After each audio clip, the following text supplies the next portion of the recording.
اور یہ نظام جس میں فوجی اسٹیبلشمنٹ بھی اور سیاسی اسٹیبلشمنٹ بھی برابر کی ذمہ دار ہے.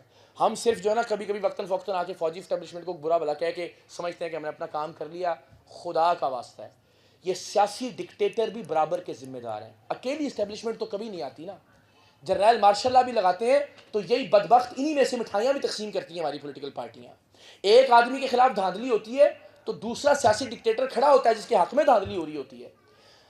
موٹی سی بات اسٹیبلشمنٹ کا مسئلہ سمجھنے کے لیے، آپ کے گھر میں واردات ہوتی رہے گی، یہ ووٹ چوری والی، مینڈیٹ چوری والی، جب تک آپ کے گھر کے لوگوں میں سے کوئی کنڈی نہیں کھولے گا. ایسا ہی ہوتا ہے نا. 2018 میں اگر دھاندلی ہوئی تھی تو کسی کے حق میں ہوئی تھی اور کسی کے خلاف ہوئی تھی. جس کے حق میں ہوئی تھی اس نے کنڈی کھولی تھی اسٹیبلشمنٹ کے لیے کہ آ جاؤ گھر میں.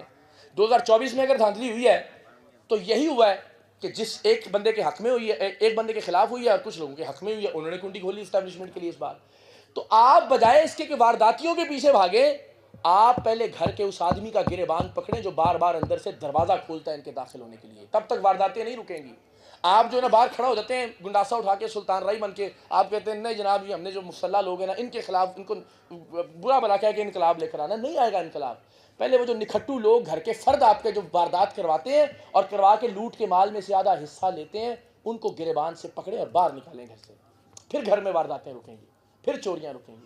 ورنہ یہ پولیٹیکل ڈکٹیٹرز اور ملٹری ڈکٹیٹرز باری باری ملتے رہیں گے. ایک ڈکٹیٹر گود میں بیٹھا ہوتا ہے، دوسرا انقلابی بنا ہوتا ہے. جو انقلابی بنا ہوتا ہے وہ اگلی بار گود میں بیٹھ جاتا ہے، جو پہلے گود میں بیٹھا ہوا تھا وہ انقلابی بن جاتا ہے. 78 سال سے یہی ہو رہا ہے نا. ایک باری اور دیں جی، دوسری باری نہیں جی، ان کو 4 دی ہیں ہمیں دوسری تھی. اور بھائی خدا کا خوف کریں. 26 کروڑ لوگ باریاں دینے کے لیے رہ گئے ہیں کیا؟ ایک سسٹم بننے دو، ایک نظام بننے دو جس میں جو سب سے قابل ہے، جو سب سے باصلاحیت ہے وہ آگے آئے اور اس ملک کو لیڈ کرے. آپ نے کر کے دیکھ لیا، آپ سے کچھ نہیں ہوا.